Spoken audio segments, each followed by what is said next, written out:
Hongera sana ndugu yangu kwa kuwa bado upo pamoja nami, na ni matumaini yangu Mungu yuko pamoja nawe. Ushauri wangu ni kwamba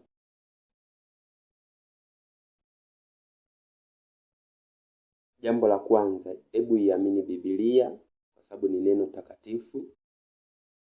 Iamini Biblia kwa sababu ina kanuni nyingi mno ambazo zina uwezo wa kumfanikisha mtu kufanikiwa duniani na mbinguni pia.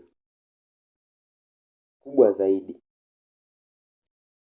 kwenye maisha, ili ufanikiwe ni lazima unayemfuata ni mtu imara.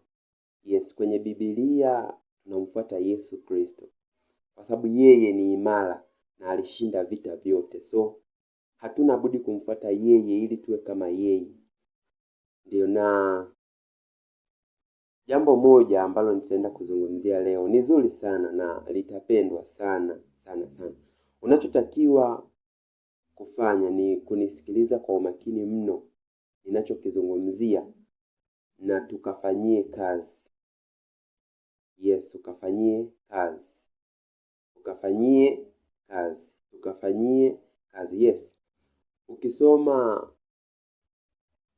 kitabu cha Wafilipi sura ya 4 na ule mstari wa 7 unasema hivi: na amani ya Mungu ipitayo akili zote itawahifadhi mioyo yenu na nia zenu katika Kristo Yesu. Just imagine. Yaani nia zako zote ulizonazo, moyo wako huo ulionao utahifadhiwa katika Kristo ikiwa tu utafanya jambo moja. Sio kuwa na mahela mengi, sio kuwa na mali nyingi, hapana. Jambo moja tu, kuitafuta amani ya Mungu ndani ya moyo wako. Hilo tu. Yaani ukiwa na amani ya Mungu itakusaidia wewe katika maisha yako yote. Nia zako zote na moyo wako wote kuhifadhiwa katika Kristo Yesu. Maana yake nini? Yaani unaweza ukawa ni maskini, lakini amani ya Mungu ikiwa ndani yako hautakuwa na hofu yoyote. Unaweza ukawa na mali nyingi mno, kama amani ya Mungu haipo ndani ya moyo wako utakuwa na wasiwasi siku hizo mali zikiungua na moto au zikiibiwa. Lakini kama unayo amani ya Mungu itakufanya uwe na furaha, wala wasiwasi hautatajwa katika maisha yako. Kwa sababu gani? Amani ulionayo haijatokana na kitu, imetokana na Muumba, Mungu mwenyewe aliyekuumba. Kumbe sasa amani ya Mungu ipitayo akili zote. Kumbe amani ya Mungu inapita akili zote.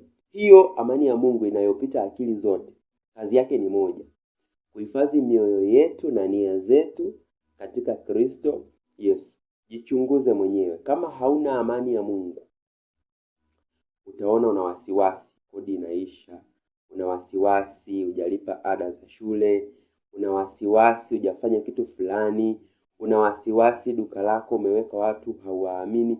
Yaani kama hauna amani ya Mungu, wasiwasi wa mambo ya kidunia yatakupata mengi mno. Lakini ukijenga tu na kuitafuta kwa bidii amani ya Mungu,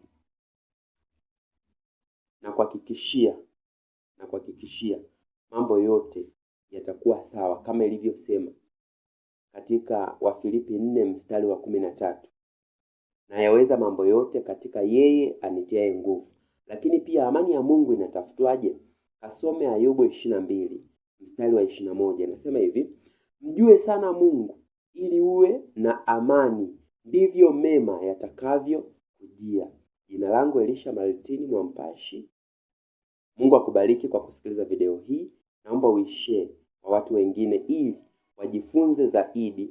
Pia usisahau kusubscribe, kucomment, kulike. Tujadiliane zaidi kwenye comment. See you at the top. Mungu akubariki.